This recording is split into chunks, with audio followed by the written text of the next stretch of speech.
I'll admit it'd been a tough year, not just for Lori, my wife, but all of us.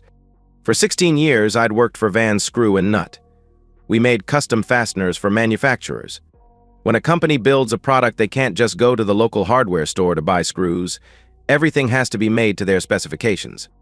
I started out in sales and worked my way up to sales manager. It was a great job and paid very well. If I met all 4 of my quarterly quotas, which I always did, my year-end bonus would put me well over the $100,000 hump. Of course, with so many manufacturers going overseas, we had to fight harder to maintain our share of the market, but I had built a good, hard-working sales team, and we always managed to do better than the year before. A little over a year ago, all the company bigwigs, including me, were called into an unscheduled meeting. We were all very shocked to find out the company's owner was retiring and had been in secret negotiations with a California conglomerate to buy the company. We'd been sold. The new CEO was introduced, and we were all promised our jobs were secure and nothing would change as far as management was concerned.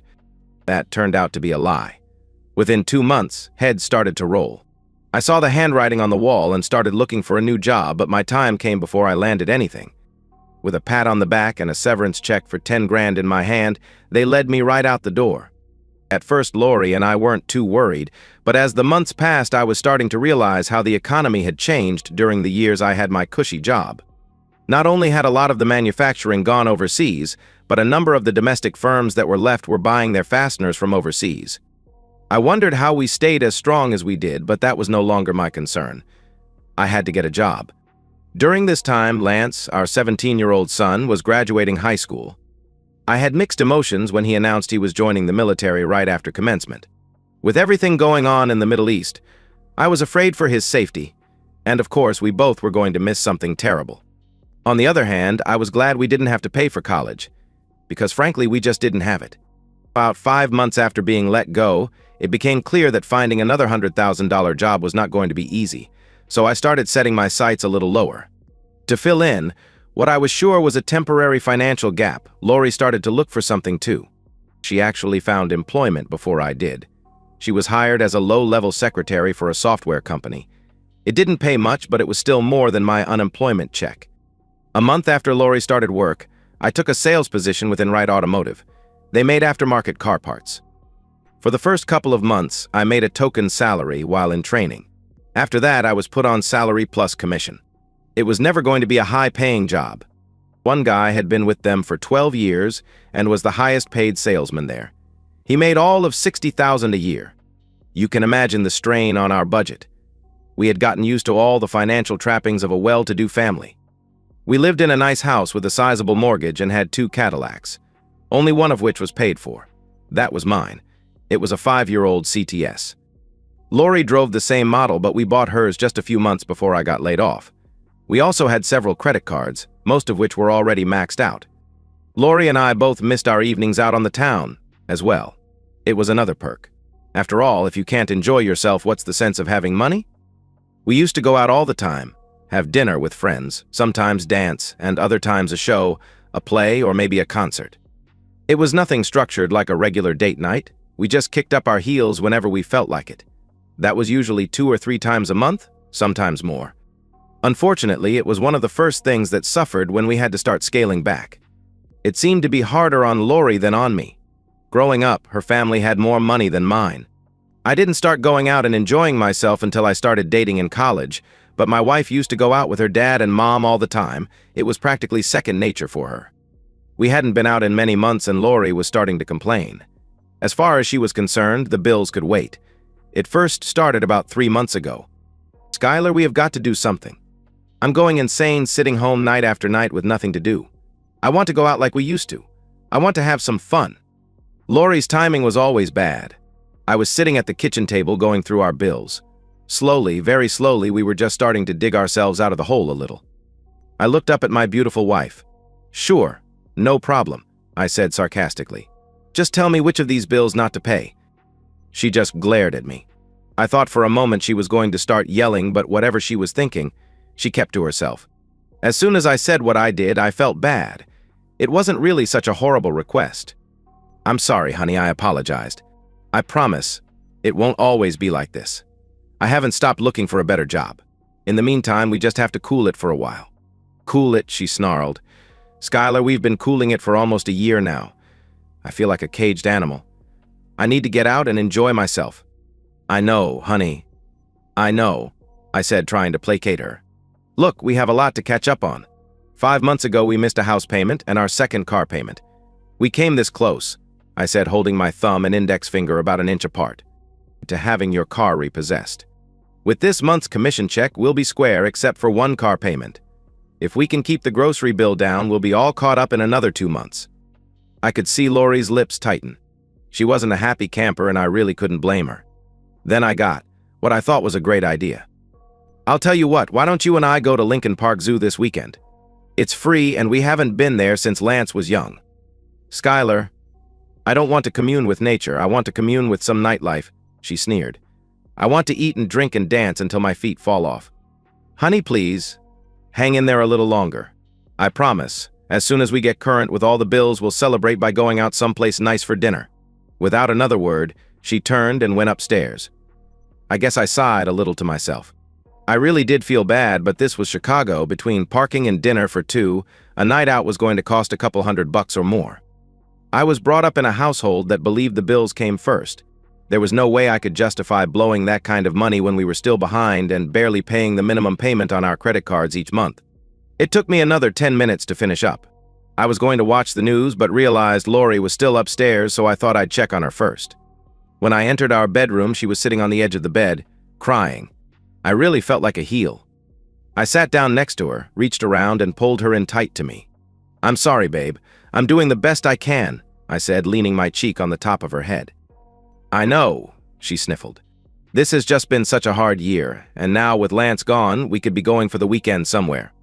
We should be taking little mini vacations. Instead, we're stuck here. It's almost like being in prison. I thought debtor's prison was abolished, she scoffed. It's too bad she was looking down when she said that. If she'd been paying attention, I'm sure she would have seen the anger in my face. Our house was no prison. Hell, I didn't even want to buy it. I thought it was too big and too expensive, but once she saw it, she just had to have it. Now I'm fighting like hell to keep it, and she's calling it a fucking prison. I had a choice. I could either open my mouth and tell her just what I thought of her analogy, or walk away. I chose the latter. Over the next couple of months, things between Lori and me got even worse. Conversations seemed to be getting shorter and less meaningful.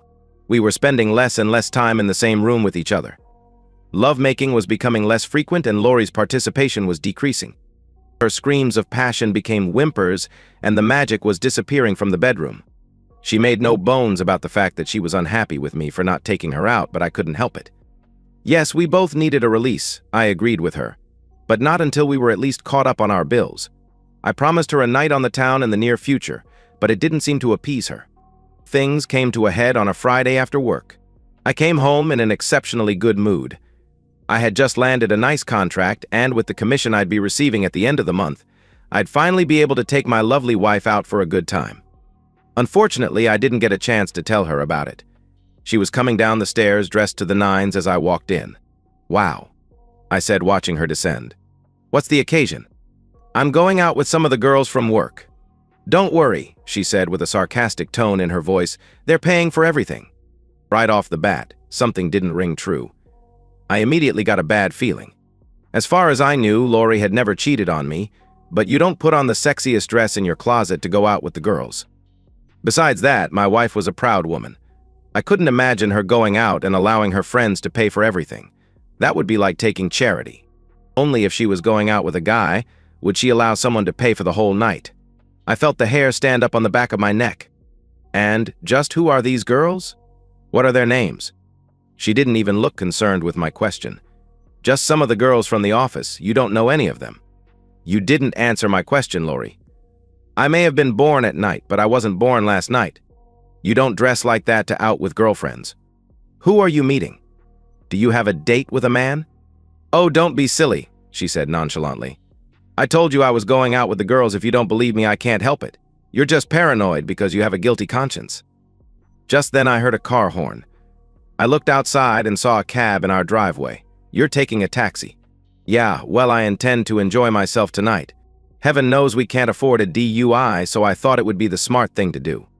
I suppose the girls are paying for that, too? I angrily asked.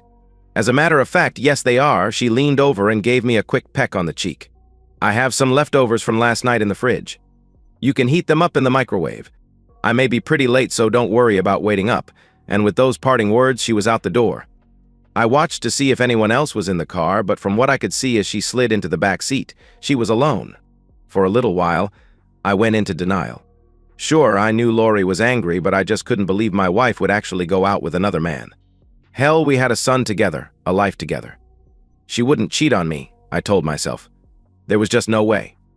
I pulled the leftovers from the fridge and stuck them in the microwave, but as my meal was warming up, so was I.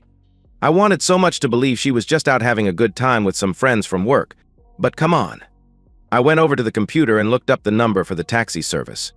When the dispatcher answered the phone, I told him I wanted the destination of the cab that just left my house, then gave him my address. I wasn't sure what privacy issues they would have, but the guy on the other end of the line had no problem giving me the information. Plato's Place, 3560 Elmhurst Road. I knew the place. In fact, Lori and I had gone there on a couple of occasions.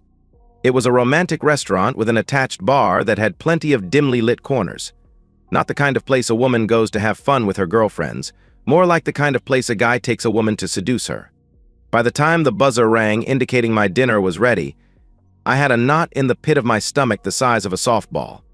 I thought husbands and wives were supposed to pull together when the going got rough, not betray each other. Hell, I thought. Maybe I'll just go to Plato's Place for dinner, myself. The place had two entrances, one for the lounge and one for the restaurant. If I went in through the lounge, I didn't have to deal with a hostess. I wasn't interested in a drink, so I walked right past the bar and into the dining room. A quick scan of the place revealed my wife sitting at a table with another man. She had her back to me, but there was no doubt it was her. They were both talking over a plate of appetizers, and a bottle of wine was already sitting next to the table. I could feel my blood coming to a boil. I fixed my eyes on the bastard who was trying to bed my wife and started my approach with an aggressive stride. I was still a few feet away when Mr. Slick must have sensed something. He stopped in mid-sentence and looked up. Our eyes met, and he suddenly looked nervous. I was just a couple of feet away when Lori glanced over her shoulder to see what her paramour was looking at. "Skylar," she shrieked. "What are you doing here?" "I came to meet your girlfriends," I said with venom. "Who's the asshole?" "Hey," he said, starting to stand up. "Go ahead. Give me an excuse," I threatened. "You know damn well she's married. I guess that doesn't mean anything to you though, does it? Tell me, do you leave a trail of slime behind you when you walk?" He looked like he wasn't sure what he should do. He was still half standing and half sitting when my wife chimed in. "Skylar, please don't make a scene. This is Jerry. I work with him. Since you're too stingy to take me out," he volunteered. He was just trying to be nice. "Nice my ass," I growled. "He's just trying to get into your pants." I looked at Jerry again. I guess he decided he didn't want to try me because he sat back down. "If you attempt anything with my wife again, so help me, I'll drag you through town on a rope tied to the bumper of my car." "Come on, your evening is over," I told my wife. She hesitated just for a second, but like Jerry, she decided not to test me any further. "I'm sorry about this," she said to Mr. Cool while standing.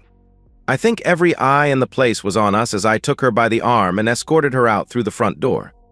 Not one word was spoken in the car, not by either of us. Once we got into the house, however, it was a different matter. "What the hell was that all about, Lori? Tell me. Have you suddenly decided that I'm not worthy to be your husband anymore?" "No, of course not. I just wanted to get out of the house and have some fun for a change." "Who is this, Jerry? How long have you guys been seeing each other?" I asked, getting more and more angry by the minute. "He's just someone I work with, and we haven't been seeing each other. We've had lunch together a couple of times, that's all." I mentioned that we don't go out anymore like we used to and told him I miss it. He offered to take me out for dinner and some dancing, and I took him up on it. "So shoot me," she stated derisively. "I don't believe this," I said, almost shell-shocked. "I thought our marriage was stronger than this. We have some tough times and you're ready to bail on me." "Who said anything about bailing? I work every day now, too. I deserve to be able to enjoy myself once in a while. If you won't take me out, why should I turn down someone who will?" "Because you're my wife, damn it," I said, raising my voice. "That's why. We're supposed to be a damn team." She didn't say anything to that, but from the look on her face, I could tell she was scoffing at my words. Is this what I have to look forward to, being married to someone I can't trust? Am I going to have to worry who you're with, Or what you're doing when you're out of my sight? Tell me, what were your plans for the end of the night? Did you intend to sleep with him? Of course not, she abruptly answered. I looked at the woman I had been married to for almost 20 years, and for the first time I didn't trust her. Not one little bit. I don't believe you, I said. You lied to me when you said you're going out with girlfriends, and you didn't even seem very concerned that I didn't believe you then. Why should I believe you now? I'll admit, it's been a tough year, but a wife is supposed to stick by her husband. Remember what we said to each other at the altar, for richer or poorer, in sickness and in health. In that instant, my thoughts were clear as a bell. Our marriage is over, I declared. This time her scoff was verbal. Don't be silly, she said dismissively. We're broke, remember. You can't afford a lawyer. How are you going to get a divorce? Hell, you can't even afford to move out. I wished I could have come back with a clever retort. But to tell you the truth, I was too stunned. I guess some people are just not good at dealing with adversity. She had obviously stopped loving me, and stopped respecting me. After 19 years, my marriage was over just that quickly. I would have probably broken down and cried, but I was too damned angry. Without saying another word, I went upstairs and started to pack a suitcase. Lori waited a good 10 minutes before coming up to see what I was doing. What's this? She asked in a sharp tone. Oh, I see you can't take me out to dinner, but you can afford to stay the night in a motel. Fine, she yelled as she turned around and walked out. Enright Automotive contracted out to have most of its inventory made overseas, but we did make some items ourselves. We had a small plant adjacent to the offices. It had a large shower room so the workers could get cleaned up before going home, and there was a couch in the reception room of the office building. A shower and a place to sleep, that's all I needed for the time being. As I hit the bottom landing with my suitcase, Lori was in the kitchen. She called out when she heard the door open, but I never stopped to hear what she had to say. I threw my clothes in the car and left. I hadn't gone a mile down the street before my phone started to ring. Sitting in the car with my seatbelt on, I couldn't get to it if I wanted, so I let it go to voicemail. It only took a few seconds for me to get curious as to what she had to say. After I got to the office, I pulled the phone out of my pocket. I had been speculating all the way there. I thought I'd hear a weeping Lori apologizing and begging me to come back instead. Skylar, you're being childish. I told you I had no plans to sleep with Jerry, and I meant it. Now get your ass back home. Not quite what I expected. I left all but a few essentials in the car. No sense in letting everyone at work know what was going on. It was still early, so I went into the break room and watched a little TV to try and get my mind off of my troubles, but it didn't work. I couldn't help but wonder what would have happened if I hadn't gone to the restaurant. Would she really have come home after dancing a little? I guess I'll never know for sure, but I had my doubts. Even if she had, that slime ball, Jerry, didn't seem like the kind who'd give up that easily. I'm sure that somewhere down the road he'd have gotten her in the sack. I finally gave up trying to watch anything and set my alarm early enough that I could shower in the morning and be dressed before the factory guys started to arrive at 7. As I tried to get some sleep, I wondered what I was going to do. Lori was right. I didn't have the money for a lawyer, or even an apartment. I'd have to figure out something. Lori had displayed contempt for our marriage and for me, personally. There was no way I was going to go crawling back home with my tail between my legs. I was actually a little surprised when the alarm woke me up the next morning.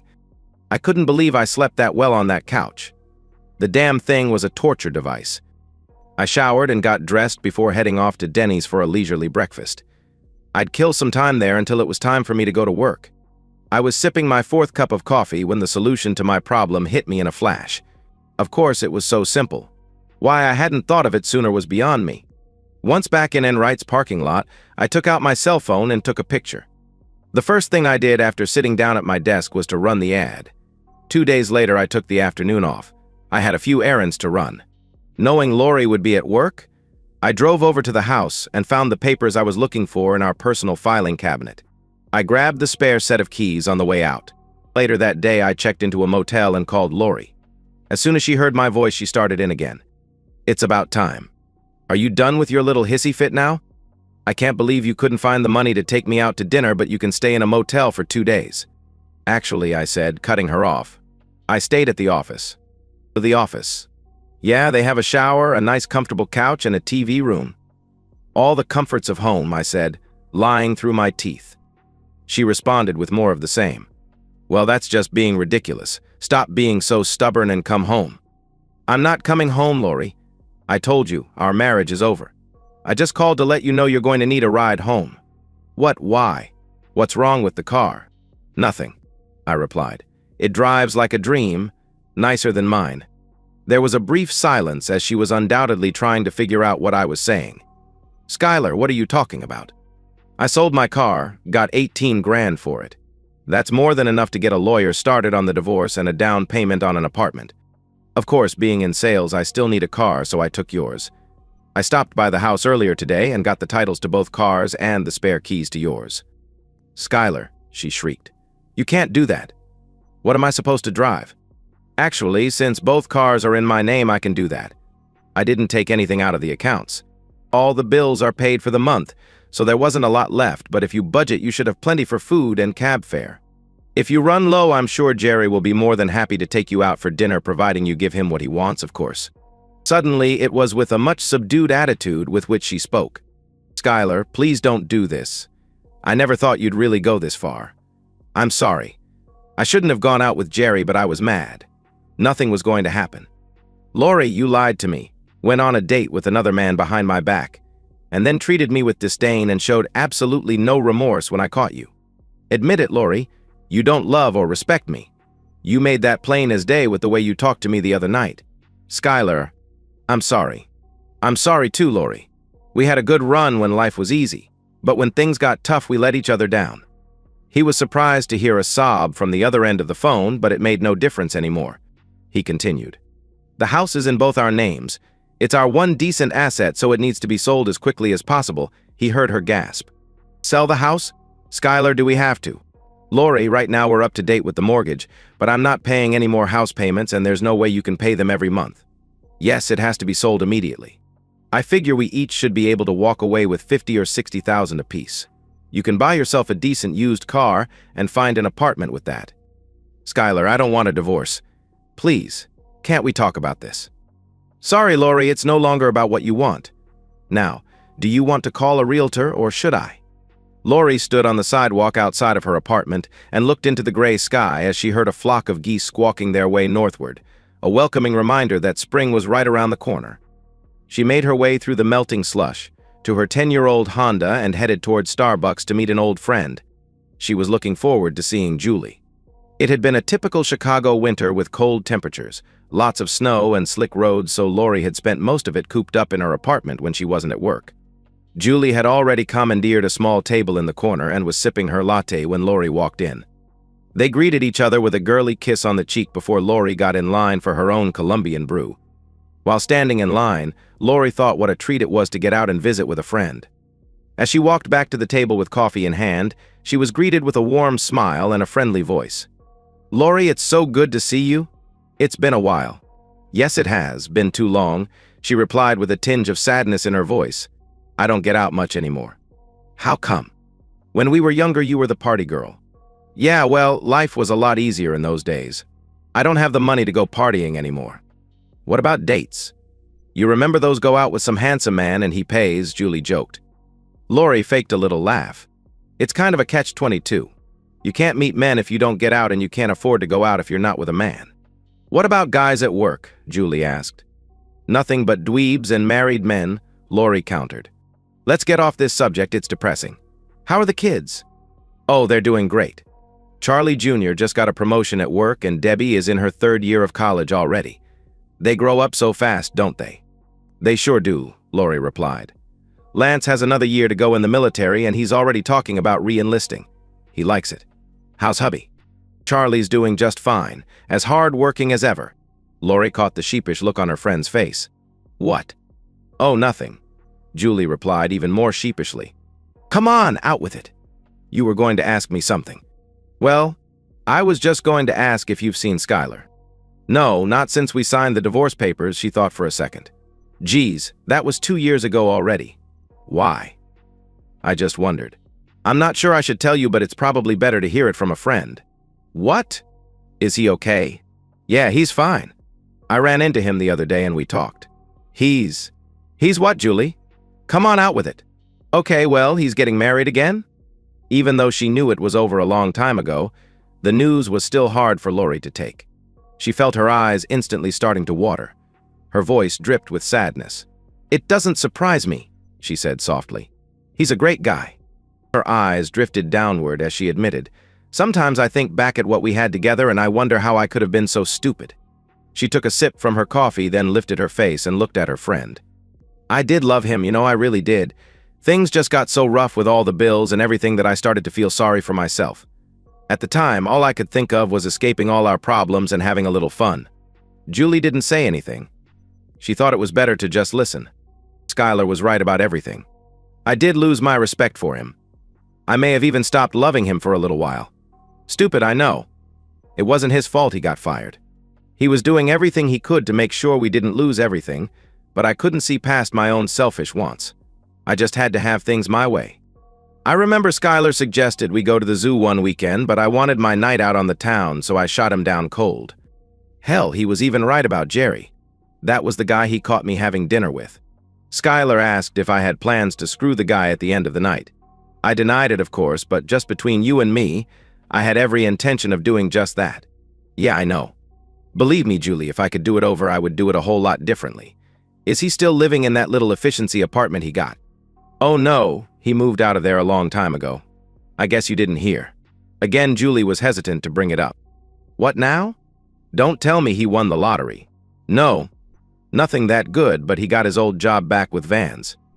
That was a while ago, a few months after your divorce was final. I guess they started losing customers left and right after they fired Skylar. They finally called and asked him to go back. After some negotiations, he took them up on their offer. Hell, he's making more now than he ever made.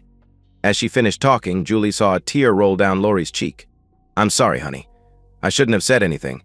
No, she replied, shaking her head. It's nobody's fault but my own, she said. I can't tell you how many nights I've gone to bed and thought about him. I've prayed that the last 2 years were just a horrible nightmare and I'd awake the next morning with Skylar lying next to me. But then I wake up and have to face reality again. Lori picked up a napkin and wiped away the tears. I'm happy for him, honest. Tell him that for me if you see him again, will you? I will, honey, Julie responded with sympathy. The girls changed the subject and talked about a variety of other things. When they finally parted, Lori put up a good front, but once she got inside her car and was out of sight, she broke down and cried. And that's the end of today's story. If you enjoyed it, please give this video a thumbs up and drop a comment below. Your support helps the algorithm push my content further. If you're new to the channel, don't forget to hit that subscribe button. It really helps me keep creating more stories for you. Thanks for watching, and I'll see you in the next one.